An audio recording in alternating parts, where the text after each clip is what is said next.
ልትገልብኝ ነው። ሰላምና ናትናኤል እንደተዋደዱ እንዳይቀጥሉ በእናቲቱ አማካኝነት ማስፈራሪያ ደርሶባታል። ታዲያ ከናትናኤል እንድትርቅ የተገደደችው ሮዛ እንባ እየተናነቃት ነው። ሮዛ ይህንን አይታ ማለፍ አልፈለገችም።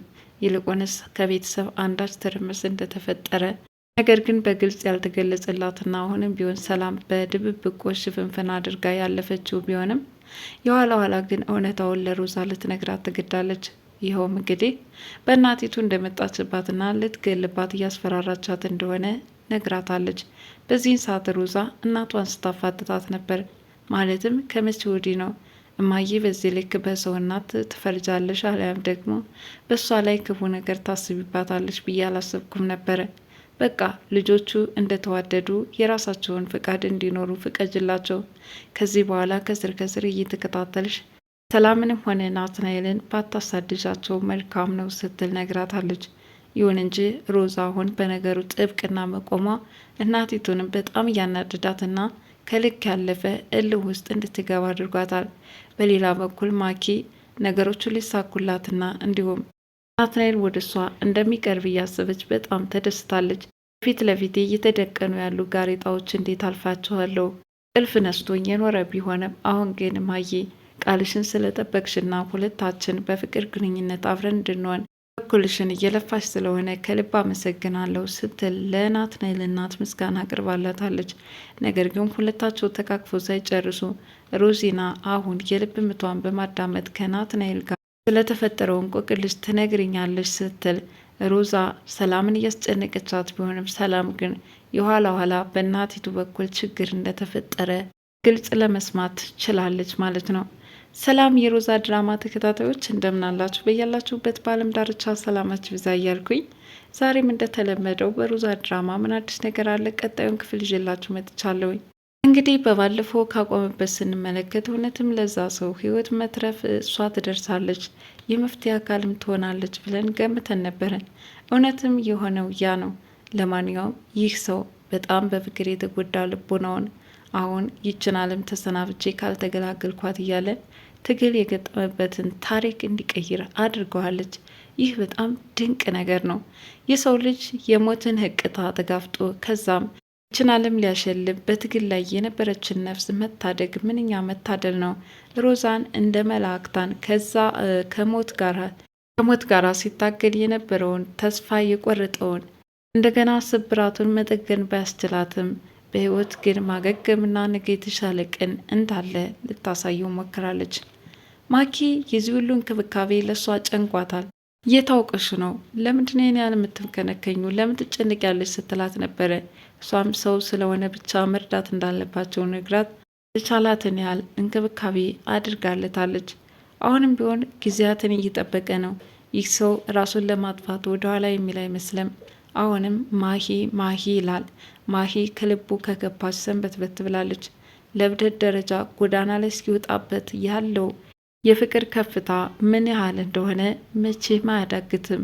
ማለትም ይህ ሰው ምን ያህል ማሂን ቢወዳት ነው እንዴት ከልቡ ብትቀመጥ ነው በዚህ ልክ ልብሶቹን ቀዳዶና ራሱን ጥሎ አሁንም ጎዳና ለጎዳና እየተንከራተተ አስፓልት እየጠረገ ማሂ እያለ ሲዘምርላት የነበረው። ለማንኛውም ፍቅር እስከ መቃብር ከተባለ ራስን እስከ ማሳጣት ደረጃ የእውነት የሚኖሩትና ሊሞቱለት ሁሉ ተስፋ የቆረጡ እንደዚህ አይነት አፍቃሪዎችም አሉ። በናትናኤልና በሰላም በኩል ፍቅር እየጎመራ ቢመጣም በእናቲቱ በኩል ግን በጭራሽ አይሆንም ብላለች። የፍቅር መቀስም እየሆነች አስቸግራቸዋለች። ታዲያ የሁል ጊዜ ማስፈራሪያዋ ሰላም ከናትናኤል እንድትርቅ ያስገድዳት ዛሬ አስደንጋጭ ክስተት እንደተከሰተ ነው የተመለከትነው። እሱም እንግዲህ እስካሁን ድረስ አንደኛ በገንዘብ እየወረወረችላትና ይህን ገንዘብ ይዘሽ ወደ ክፍለ ሀገር መሄድ ትችያለሽ፣ ራስሽንም ህልም ማሳካት ትችያለሽ፣ የኔ ናትናኤልን ግን ከልጅ ራሱ ውረጅልኝ፣ ምክንያቱም ናትናኤል አንቺን እንዲያገባ በፍጹም አልፈልግም እያለች ልጇንም እየተከላከለች ሰላምንም ከሱ ህይወት እንድትርቅ በብዙ እየፈተነቻት ነው። ታዲያ ዛሬ ላይ ከመጣችባት ውስጥ በእናቷ ነው። ማለትም በሆነ ሰው ምክንያት መድኃኒቱን እንድትወስድ አስገድዳታለሁ። ይኸው ከፈለግሽ የመጨረሻ መሰነባበቻ መሆኑ ነው፣ ማንም እንዳይሰማ መናገር ትችያለሽ በማለት ነበረ እያወራቻት። ልጅቷ እናቷን ስታወራ እንባ እየተናነቃትና እንዴት መጠንቀቅ እንዳለባት ልትናገር ብትፈልግም ምንም አይነት ሚስጥር እንዳታወጣ ከፊቷ ሆና ነበር ስታስጠነቅቃት የነበረው። በዚህ ሁኔታ ሰላም ባዎቿ እየተናነቋት ለእናቷ እንዴት መድረስ እንዳለባት ስታስብ ቆየች። ታዲያ ከኩሽና ቁጭ ብላ ስታለቅስ እየጠበቀችው ሮዛ ደግሞ ስትመጣ ሰላምን ባላሰበችው መንገድ ስላገኘቻትም ክፉኛ ነፍሷ ተጨንቃለች። ታዲያ ሰላም ስለተፈጠረው ነገር ታስረጅኛለች ስትል እሷ ግን መናገር አልፈለገችም። ምክንያቱም በቤት ውስጥ እያንዳንዳቸው እርስ በርሳቸው እንዲጣሉ አትፈልግምና። እናም የቤተሰቡን ፍቅር የምትፈልገው ሰላም እንባዋን እንባ አድርጋ ወጥ አድርጋ ችለዋለች። እንዲህ መኝታ ክፍል እየሄደች እየተደበቀች በምታለቅስበት ሰዓት ግን ሮዛ አሁንም ከጀርባ እየተከታተለች ምን እንደሆነች ትጠይቃታለች። አሁንም ጸጥ ከማለት ውጭ ምንም አይነት ምላሽ አልነበራትም። ኪ የአእምሮ መታወክ ከገጠመው ሰው ጋር አንዳንድ ነገሮች እየተደራደረች ነው። ሮዛን ትገልልኝ ከሆነ እኔ ደግሞ ፍቅረኛህን አገናኝሃለሁ በማለት ቃል ገብታለታለች። ይህ ሰው ግን በፍጹም ሞትን ይፈራል፣ ይንቀጠቀጣል። ለራሱ ሲያደርገው እንጂ ሰው ላይ እንዲደርስ አይፈልግም። ምንም እንኳን የልቦና መታወክ ቢገጥመውም ነገር ግን የአእምሮ ብስለቱ እንዳለ ነው። እናም ትውስታው ሙሉ በሙሉ ተነጥቋል ብላ የምታስቡ ማኪዋ እንዲህ እሱን ልትጠቀምበት ፈልጋለች። ይሁን እንጂ የእሷን ሀሳብ በመንቀፍ በጭራሽ ሮዛን ምንም ነገር ማድረግ እንደማይፈልግ ነግሯታል። እንግዳውስ ማሂን አታገኛትም ስትል ሀሳቡን ለማስቀየር ብትሞክርም ይህ ሰው ግን በፍጹም ለሮዛ ጥብቅና በመቆም አሁን እሷ የፈለገችውን ሊያደርግላት አይችልም ማለት ነው። ለማንኛውም ግን የማኪ እቅድ እውነትም ሮዛን የሆነ ነገር በማስደረግ እሷም ያሰበችው ናትናኤልን ባል ማድረግ እንደሆነ ትናገራለች።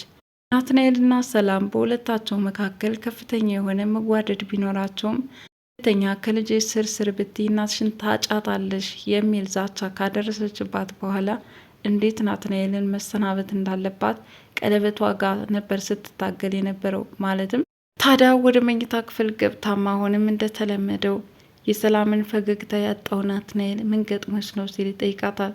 እሷም እየሆነችውንና እየሆነ ያለውን ለመናገር አልደፈረችም። ይልቁንስ ከሱ መራቅን መረጠች እንጂ በምን ምክንያት ምን ተፈጥሮ ምን በድዬሽ እያለ በብዙ ጊዜ ተማጸናት፣ እንድትነግረውም ጎተጎታት። እሷ ግን መለየትና መለየት ብቻ እንደሆነ ገልጻለታለች። እንደውም ውሳኔው እንደዘገይና እስካሁን ድረስ ማድረግ እንዳለባት ነው የነገረችው። ምን አድርጌ ይሆን ይላል ናቲ። እውነትም የሆነ ነገር ብያስቀይሚያት ይሆን እንዴ በማለትም ራሱን ይወቅሳል። ነገር ግን ዞር ብሎ ሲያስበው ምን ያህል መስዋዕትነት እንደከፈለችለትና በትዕግስት ያለፈቻቸው ቀናቶች ሳሉ ምናልባትም በእናቲቱ መካከል አንዳንድ ጥያቄዎች ሊመጡባት ይችላሉ የሚል ጥርጣሬም ሳያድርበት አይቀርም። እንግዲህ ናትናኤል ከዛ በፊት ያሳልፏቸውን ማለትም በተለይ በሩዛ አማካኝነት የራት ግብዣውን እያስታወሰ እያለቃቀሰ ነው። ታዲያ ክፉ የለመደው ናቲ አሁን የሰላምን ፈገግታ ሲያጣ በጣም ነው ውስጡ የተረበሸው።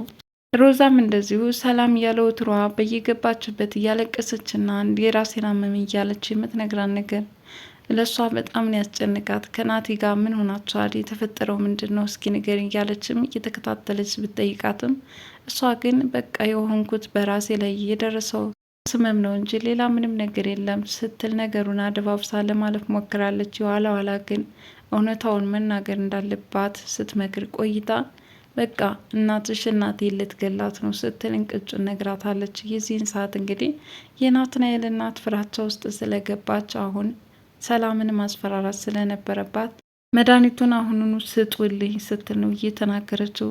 እውነት የሰላምን እናት ትመርዛት ይሆን? ለማንኛውም ግን በሚያሳዝን ሁኔታ ሰላም እጅግ ፈተናዎቿ ቀን በቀን እየጨመሩ መጥተዋል ማለት ነው። እነዚህ ነገሮች እንዴት ታልፋቸዋለች? ይህ ራሱ ሰላምን በመያዝ ትቷት መኮብለል ይኖርበታል ብዬ አስባለሁ። አልዛ በዚህ ከቀጠለ እውነትም ሰላም እናቷ ብቻ ሳይሆን በሷም ሊመጡባት ይችላሉ። ለማንኛውም ለጥንቃቄ ያህል ሁለታቸው ተያይዘው ያንን ቤት ለቀው የራሳቸውን ሕይወት መመስረት ይኖርባቸዋል። ማኪ አሁን ባለችበት ሁኔታ በደስታ እየቦረቀችና ፊት ለፊቷ ምንም አይነት ፈተና እንደማይገጥማት ይህን ደግሞ ቀድማ ያስወገደችው የናትናኤል እናት እንደሆነች ከገለጸችላት በኋላ ለእናቲቱ ምስጋና በማቅረብ የታሰበው የሰርግ ስነ ስርዓት ከፊት ለፊታቸው እየጠበቁ እንደሆነም ገልጻለች። እንግዲህ በዚህ ሁኔታ እናቲቱም ችግር የለውም ያ ጣትሽ ሊገባ የነበረው ቀለበት አሁን ይደረጋል። ምንም ነገር እንዳታስቢ፣ እኔ እናትሽ ድሮም ቃል ገብቼልሽ ነበረ። ማለትም ናትናኤልን ከአጠገቡ ያለችውን ሴት በማራቅ አንቺን ሊያገባሽ እንደሚችል አሁንም ቢሆን እርግጠኛ ሆንልሻለሁኝ። ይች ልጅ ላትነሳ አንገቷን ይዤ አድቅቄያታለሁ ትላለች። በዚህ ሁኔታ በደስታ እየወረቀች ያለችው ማኪ የሰርግ ስነ ስርዓቷን በጉጉት እየተጠባበቀች ነው። ውድ የሮዛ ድራማ ተከታታዮች እንዲሁም የቻናል ቤተሰቦች ለዛሬው ያቀረብኩት አስተያየት ይህንን ይመስል ነበር። እናንተም የተሰማችሁን ሀሳብ አስተያየታችሁን ለግሱኝ። አመሰግናለሁ።